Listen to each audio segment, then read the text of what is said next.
Hey, how you guys doing today? It's the Whiskey Snob here for another whiskey review.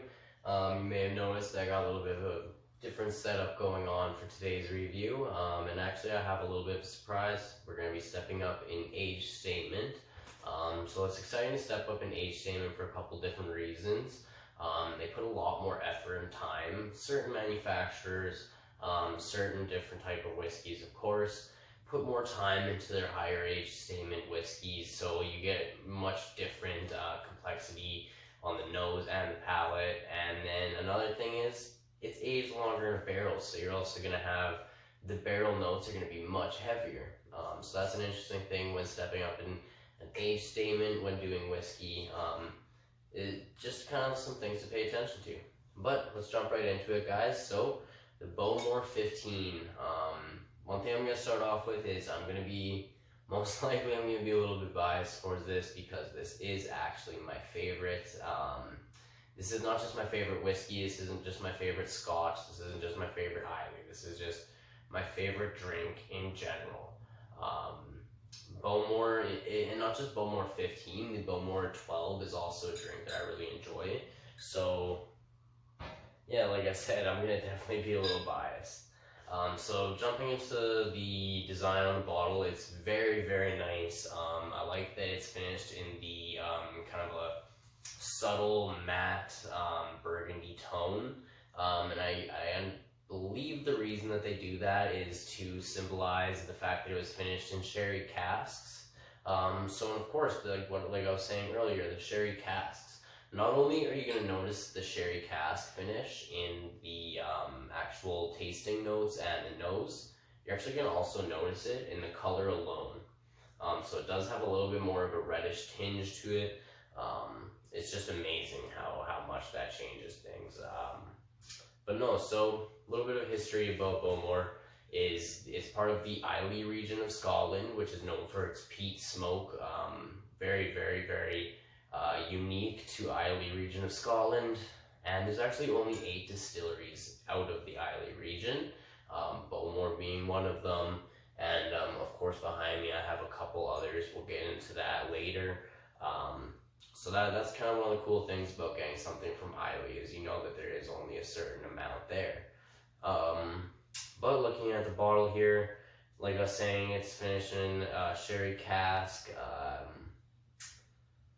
Not a whole lot on the front of the bottle. Very, very nice setup though. Of course, Bowmore has been around since 1779. So that's very impressive looking at that history there. You know they're doing something right. They are one of the oldest distilleries out of the Islay region. And then on the back, it just gives you some tasting notes and some stuff that you should pay attention to on the nose as well. But without further ado, we're going to go ahead and pour ourselves some Bowmore 15. Oh, that sherry cask finish it's gorgeous. It's the color of it alone. I haven't smelt it yet. I haven't tasted it yet. But just looking at the color of this whiskey, it's just amazing. It's exciting just looking at it. But let's jump right into the nose and see what we find.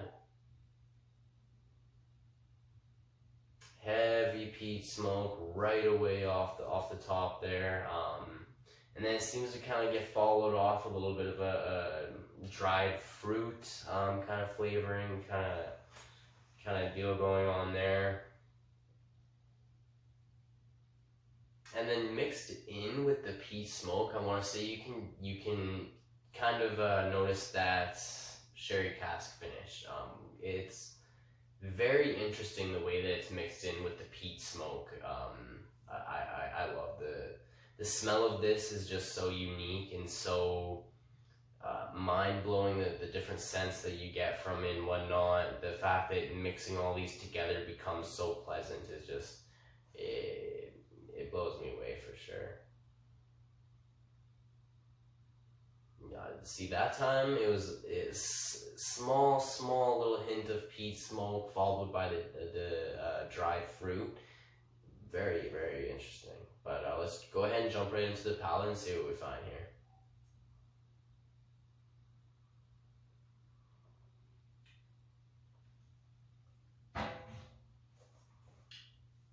very pleasant. There's a reason that there's a reason that Bowmore is one of my favorites. It's just so pleasant to deal with.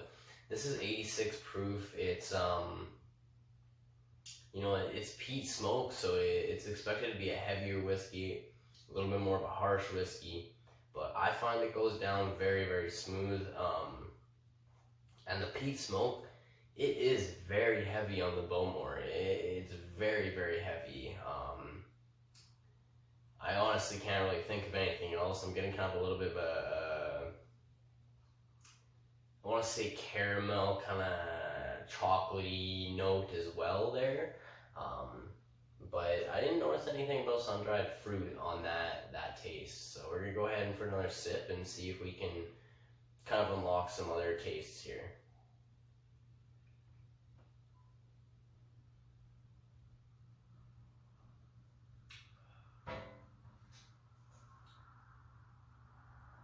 No, the sun-dried fruit seems to have disappeared when it comes to the palate. Yeah, no matter how much I seem to search for that dried fruit taste, I can't seem to come across it. But one thing that I can say definitely is you get the sherry cask finish. You certainly get the sherry cask. There's some other sort of wood going on in there. I'm not too sure what it is. Maybe oak, maybe something like that.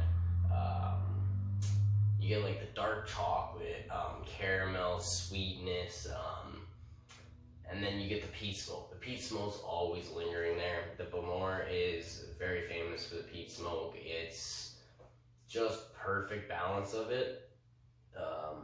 It doesn't kick you. It doesn't punch you in the throat or anything. It's very pleasant. It's something that if you've had a couple whiskeys in your time and you've started drinking them straight, then an introduction to peat smoked whiskey, I would maybe suggest Bowmore. It's a tough one to say. The Lefroy, it's a different peat. It's very similar but very different at the same time. To say which one is smoother, I would almost say the Bowmore. To see which one is more present, I would almost have to say the Lefroy, which is very interesting in its own way there. But we're going to go ahead and coat the glass before we take our last sip here and see if anything else kind of uncovers itself.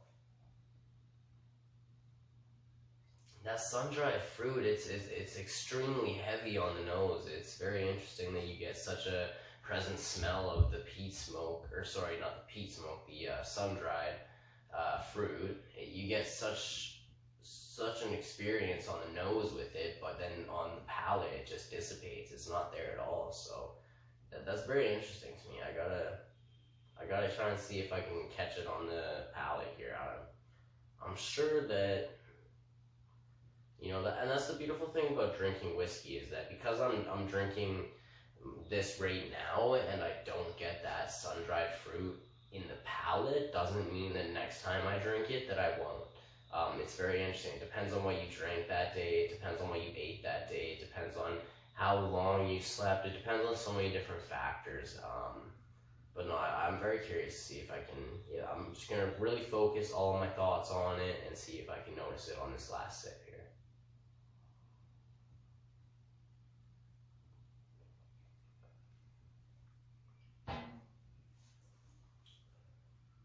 Yeah, on that last sip, I actually did get some fruit. It's interesting. I took a little bit of a bigger gulp that time, and I kind of shot it straight down, and I got the sun-dried fruit. Very interesting. I got peat smoke, sherry cask, sun-dried fruit, maybe a little bit of dark chocolate as well. Very interesting the way that works. It seemed on my smaller sips that I was getting quite a bit more of the peat smoke. I was getting that kind of caramel toffee thing going on, and like I was saying, the sun-dried fruit just was not present at all. And then when I slammed a bigger sip, and it it seemed to really come out and show its colors, and it's very interesting. That's one thing that I love about whiskey, is that every sip is different, and that's super exciting. And that's, you know, if you get turned off by one, you know, if you try the Bowmore one time, don't just call it quits on it. You know, maybe wait a little bit, give it a couple months, try some other stuff, and then maybe try it again in the future. But for a 15-year age statement, for somebody who's looking to up their scotch game, and they're looking for a little bit of a higher age statement, looking at spending a little bit more money but not too much, the Bowmore 15 is one hell of a deal. It's a beautiful bottle. It's an Islay scotch, right? It's a 15-year aged Islay scotch. So that's something of its own right there. There's only 8 in Islay, so really good bang for your buck. If you're looking to introduce somebody into peat smoke, maybe start them off with the 12-year aged Bowmore, and I'll of course get to a review on that later. But thank you guys so much for watching. I really hope you enjoyed my video, and if you have any kind of suggestions, comments, or anything, please leave them down in the comments. And yeah, please hit that thumbs up and hit that subscribe button too. Have a good night, guys.